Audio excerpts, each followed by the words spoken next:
sawi Zeydi Fisdi Khalif e Big Weltare TV mbiya jalbi sponsor officiel Zeydi Fisdi Khalif jalbi o galleji battamle miji yeyata tereji kono ene wonde peinture baɗɗo fayida sa mahi a yiɗi galle ma yoɗa yetto jalbi peinture aji baɗɗi fayida ɓoyoji duuɓe kitale taw bonani taw furani bandiraɓe jalbi partenaire officiel.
Eva, lève-toi, il est 11h.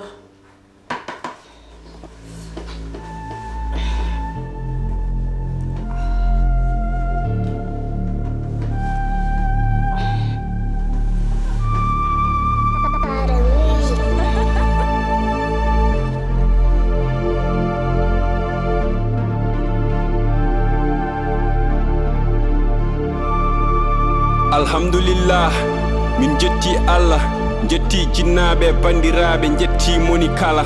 Funnangue hirnangue reway worgo ha yettiɗo. Jarama no fewi ko onon jettini min ɗo. Jagguɓe hen guila fuɗɗore ha yettiɗo. Kolli min yidde e korsa machallah woni ɗo. Ñande fo yiɗɓe ne ɓeydo ko yettere Allah. Alhamdulillah, ko daña hewde famdude tabari kalla. Moni kala ne waɗi ko Allah feccuma. Hoto med yawde hamdine e ko jogiɗa.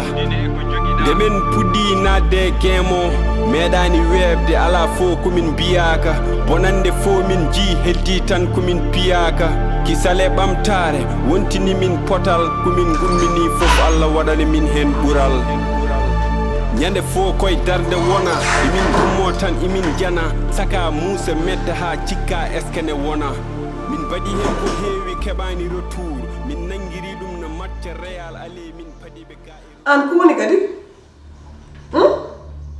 ana yesma gon surkitini ko gonduɗa an ko ndimi haalande joni gummin commissariat joni gartu presque holɗum am jano déposé de plainte bama o ko on ma ko ngene plainte babam nene ne mo jiɗa ko warde kam nene porta bawa jibiɗo kam plainte nene babam min babam en tant que babam nene nganan anda horma wona ve wona haydara nene ngene pour holɗum ngene kam miijomi o miijomi seeɗa nene miijomi han nene han miijomi han nene i Allah giɗo Leila an noon han tigi gandimi an a sellani a wondani hakkille ma an d'après ko bamma wonma ko foof bamma aɗa woyi tampinde men ni e leptu men ɗe ni ko fonno viol mi porte bamma plainte mbiya kam pourquoi min porte bamma plainte nene plainte pour holɗum nene dawa warde kam nene mais an kam bamma ko wonma ko foof mbiya kam bamma ha memanimi ko fonno viol bamma aɗa jogorno viol de soit bamma hikka ma aɗa fof yi hakkude men te plainte ma nene siɓi Allah nene nene ƴeewam nene o mayes darmi tampi nene siɓi Allah mais an ka nafiga walla ka seytane hono waynam ɗi boji seytane ono oɗo Leila ko dañoɗo de mi yittani plainte o hande mi yittani plainte o janggo bamma koye mbabba bamma ya sala jaɓi mami gonɗum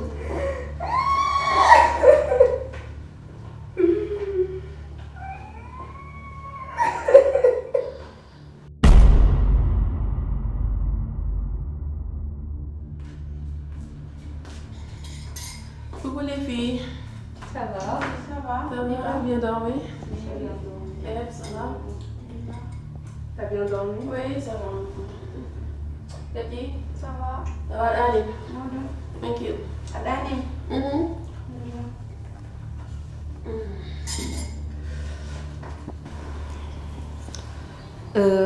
Biba, hande vraiment mbaɗi yenno jewri vu que guila Allah addimi ha joni jaltum prison en jewrani te eɗen jogui ko poɗen yewtude ha heewi mbimi vu que dañi oɗo occasion mi jooɗo mi joddo e moon yimɓe jewtide. Avant tout d'abord, franchement, je te remercie énormément parce que a holli kam ko enen jeyda wuro enen gummiti nokku goto a waɗi sacrifié temps ma fof ma xaalis mo ƴewanda kam avocat ji moƴƴi rien juste que pour me faire libérer. Franchement a jarama sachant que ni copinage am mo naddunomi toon di hay darade sah pour waɗede juge ɓe keɓan ɗum mais min Allah hokki kam sens mi yalti tout ça c'est grâce à toi. Alhamdulillah. Nana en kamɓe fof aɓen toon jusqu'à présent ɓe jaltani mais bon alhamdulillah rek mais ɗum ɗon fof nde muusi vu que enen gondi ɗo mi yiɗi haalande moon situation ngaji mo mbaɗmi toon vivre ɗi vraiment c'était pas facile jammaji ɗi juutirino kam trop a wonat toon ɓurɗumo doole fof wi ene warma rewɓe kono ma gona toon ene mbanma menacé ene piima mbanma agressé kefta ko joguiɗa fof des fois hay probléme ñamde aɗa daña probléme leladi par ce que ene heewi yimɓe ene muusi mi ñaagay neɗɗo yaha toon wi que min situation min nanno toon yalti o mbaɗa andi ko woni toon mi ñagana hinno ɗon naha toon hay ɗum ɗon fof ene muusi kam mais affaire goto ɓuuri kam muusde moy beedo yimbe bonbe sumi haala dum sax berdabde wonata koye faste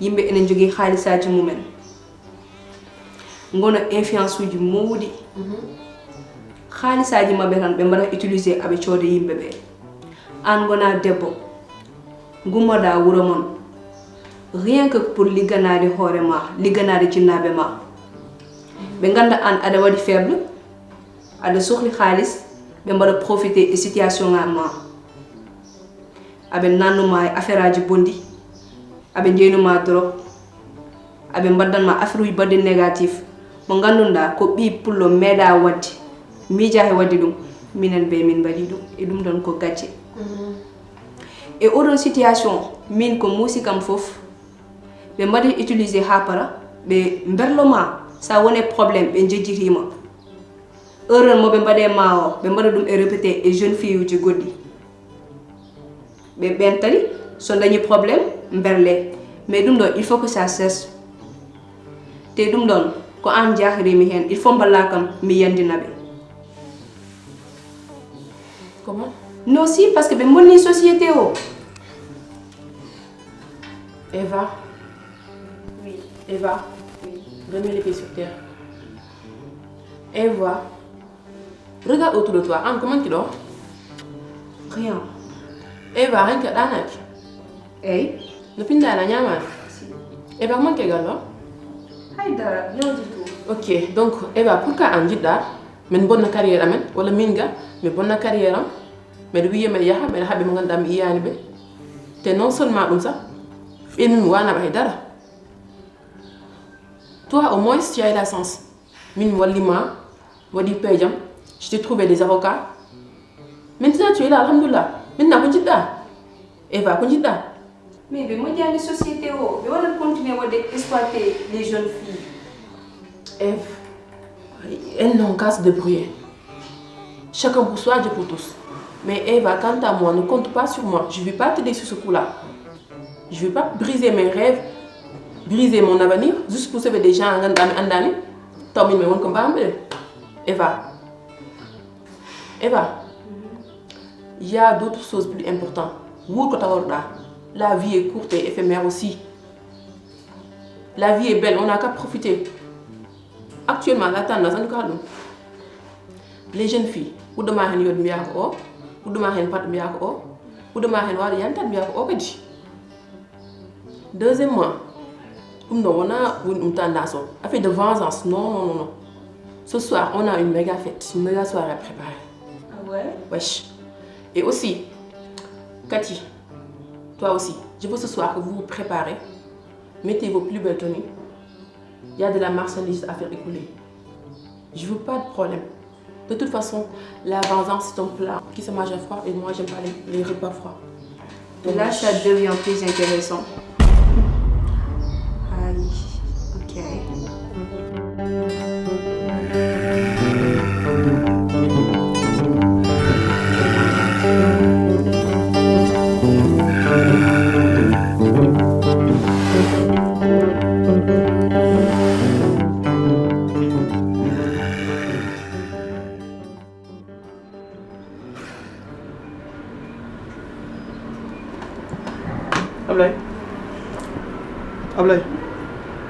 Ablaye. Ablaye, yow ko parler mal. Non, Haïdara. Comment ça, Haïdara? Il y a Dieu de Kouchira, mais notamment il a fallu que tu me laves pour me voir comme Djabadi. Pourtant, nana yi tan rek di xagila mo gaji. Nan do tan comme nana ni. D'accord, Ablaye. Ngi nam ko jawr ni ser. Ko ngadda do galle faade hande e jawray. Parce que temps daña xam fe. Ay min sama dimulo e galle he. C'est que holko jimi e ma. Taw mam koy lawol ngol do woni hen. Ka suuf mo ganduɗa hoore ma kala balluɗomo jaaha aɗa suusi liggey donc an aɗa weeɓi wallude kono sa ari e galle he a dañi ko musma j'aurais aimé ko gara kaldana kam ɗum sa woni ɗo a jogui caɗele ɗe a wawa haalandemi ɗum welta kam min hay probléme goto ala mala probléme pour l'instant to yiɗamo deejo mala probléme de maanaam Haydara tam tan Haydara eyi ka gorko mawɗo a wona cuulel kadi a wona kangal min noon mi ƴeewani nadde e gurdam ma ha andude ko guurannoɗa ko ɓenni ko ça ne m'intéresse pas mais hande gonɗa koye gallam te gallone mawni machallah ala mo gurdumi ɗo so wona ji wala hay probléme goto mi yii no goni ɗon ɗo ni yooɗi no feewi d'ailleurs sa mo fonno tawede yewtere nde ɗo mais ay o wi kam komi yaha omi yaha piscine party andi kam ko affaire suhaɓe rewɓe ɗum tan o woodi mais ko mbinmam ko rek galle Allah galle ma sa woni ɗon jimmi ko tina ko ɗon gonɗa daña ensemble quoi d'accord je vais pas essayer de rentrer ganduɗa hoorema ko ɓenni gurda koko ɓenni mais galle Allah galle ma en plus donc wona yetta atay si ata no moƴƴi sema wat atay jarema min mi heɓɓiya mi yana hay goto ɓuuram ɗo ha ɓoyɗo ok ala probléme wawi waɗi atay jare ya cuisine ɗo foof non ɗon no donc ko makki après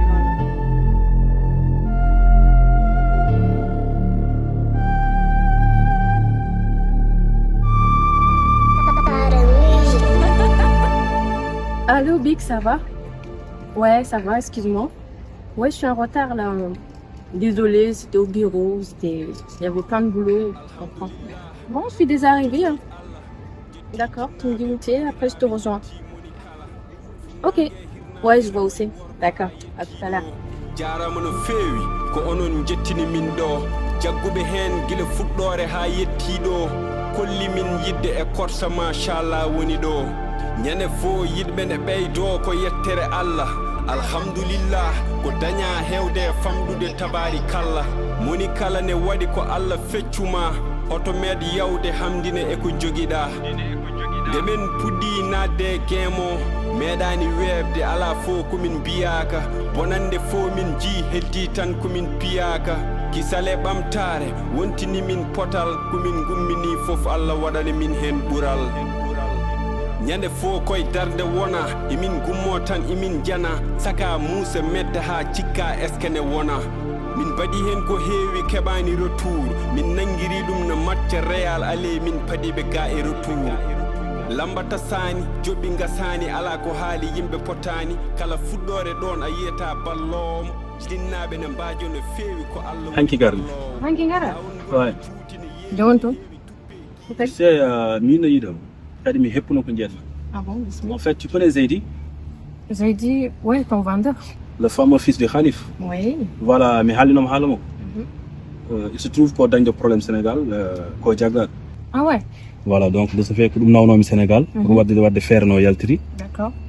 Wow. kadi j'avais engagé une avocate gila nden ha joni mi sartata o ronki yaltindem voilà te min ɓoyde makko prison wona arrangement voilà ce fait miiji mami je me suis dit kani an ɗum ko mbawɗani avocate international te kadi min liggatima e gueɗe kewɗe kadi mi yi résultat ji mbattan voilà jinnomi noon ko kala ko mbawɗa jaggude gacca jaaha Sénégal mbaɗa feere no Seydi Elton.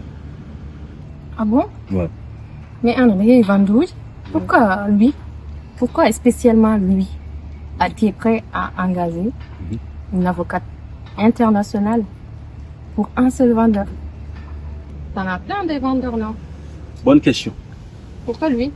C'est vrai, mais des jogui vendeurs un peu partout en Afrique, dans les régions en Ayati. Mais les meilleurs des vendeurs en Zeydi. Zeydi, n'importe quelle quantité de marchandises, je tout de suite. Un mois, tu as gagné. Tu vois? Certes, donc, des fois, mes vendeurs ne jaguent, mais moi, mais quand même, bon, so jagama, mais on a un trafic. Appelle-moi d'accord, quoi. Preuve, ko jaga ko faari joni business encore dari place. Ah ouais? Ouais. Donc ɗum waɗi jiɗmi ko kala ko mbawɗa jaggude ko ɓuri yawde mbaɗa feere jaaha Sénégal yo yaltu tan le reste min jumani. Ok, pas de souci. Tu vas commencer par virer ton avocat. Comme moi, je suis l'avocat du diable, tu connais. Ton ami va sortir. Interim, parce que quand la oui, du coup, donc, il n'y a pas de souci. Je te laisse gérer ton billet et je vais t'envoyer la facture. Hein. D'accord, mais le plus tôt possible. Hein. Pas de souci.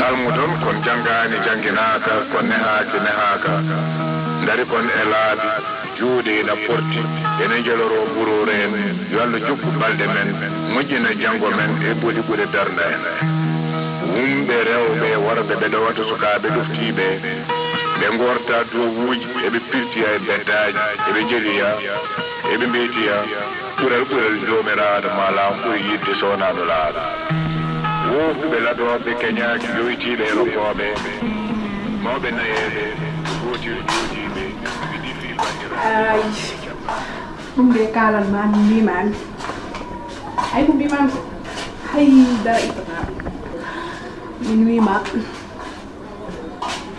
hay amaɗa babiraɗo ne wimami ɗe balɗe so ñaggumomi ɗo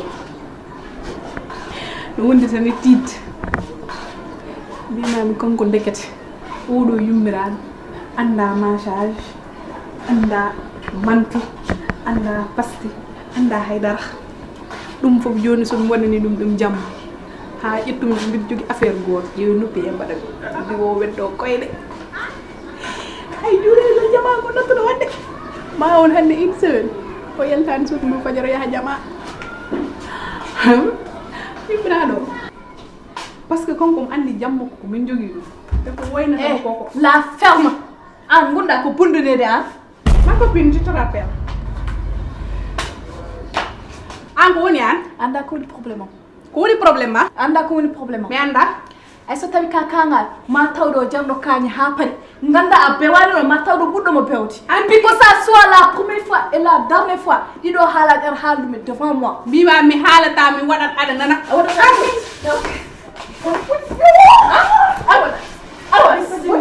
ɓolata nenam ko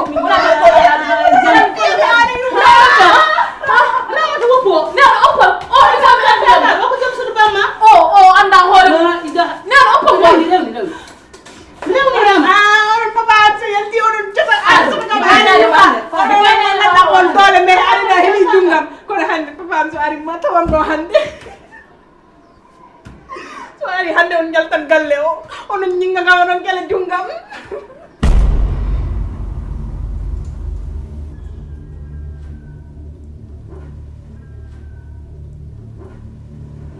wow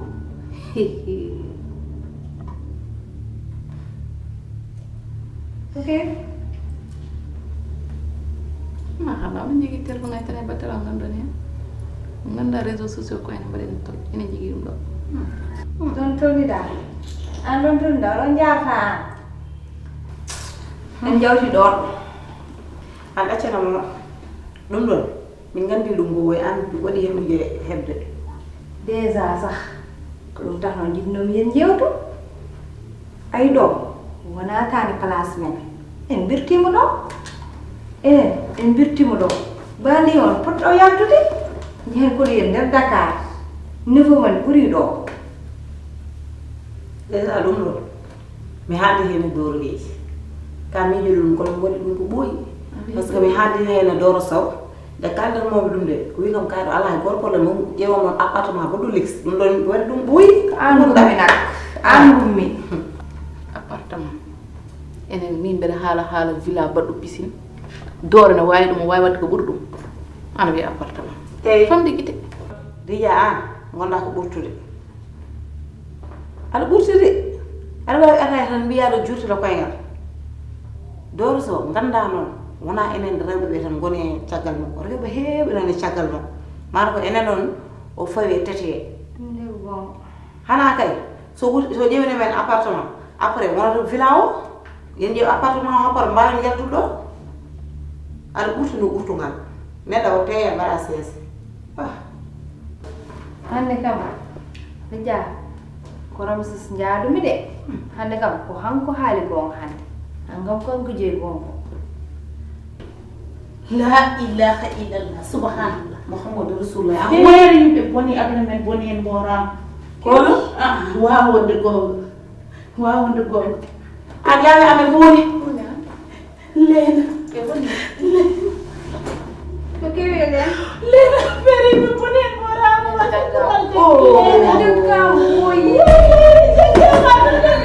la ilaha illallah la ilaha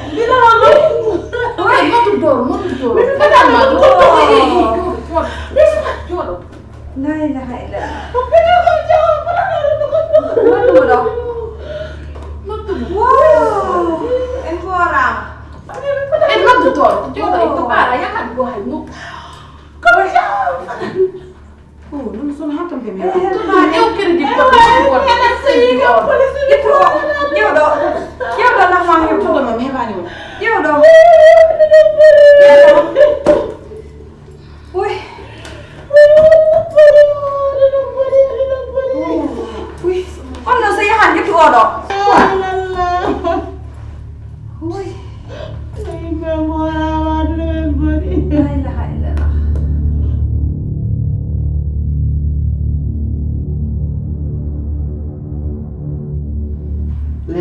Lena.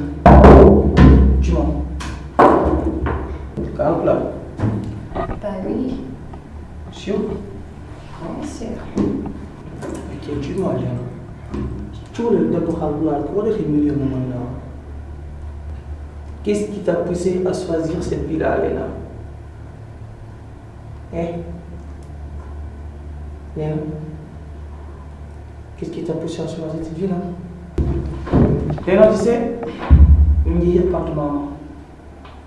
Ah oui. On a tout fouillé, de A à Z. La drogue, l'argent sale. On a tout saisi.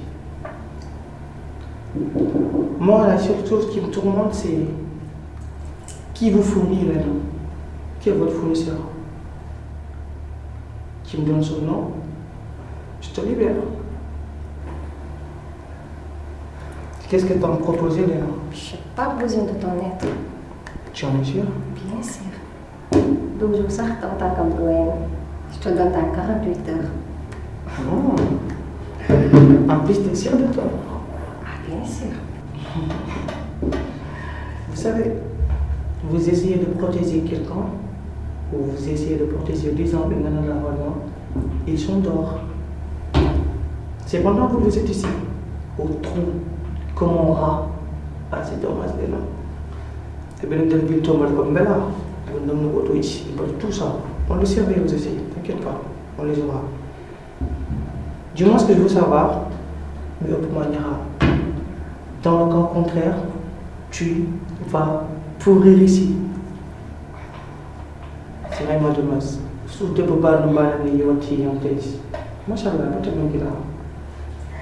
Merci pour cette très belle jolie compliment. Merci, monsieur. C'est gratuit. C'est quoi? J'ai envie de t'aider. Je veux t'aider. Mais cependant, tu ne me facilites pas la tâche. Il faut qu'on s'entraide. Donne-moi le nom de ton fournisseur. Je te promets que je te libère. Allez, vas-y, Rébien. Comme vous êtes bête. Merci beaucoup, Rébien. Crois-moi qu'il en regrettera. Tu vas rester ici. Cependant, nous, on va profiter de la vie. Allez, Léna, à nous revoir. Reste au trou. Il est bête, ce monsieur. De toute façon, on est à droite, non? Tant que tout est bientôt. C'est un pétasse.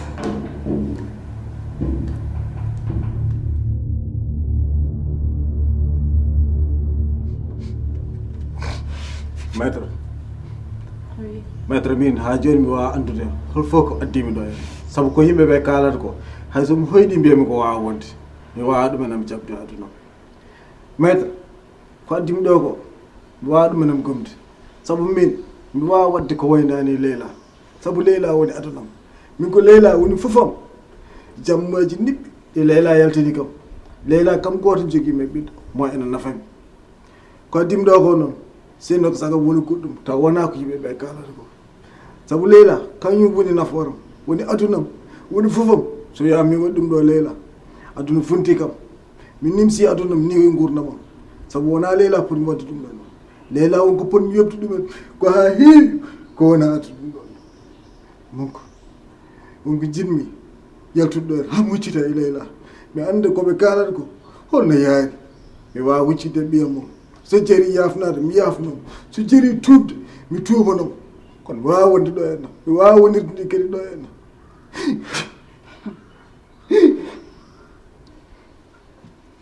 ay ko goyata ɗo ko kalta ɗo e ko mbatta ɗo ko hay dara ala ko safi amen hono ma en noon ene keewe leñol heen kono somi serte ma so Allah jaɓi ma nimsir ko mbaɗirɗa ɗum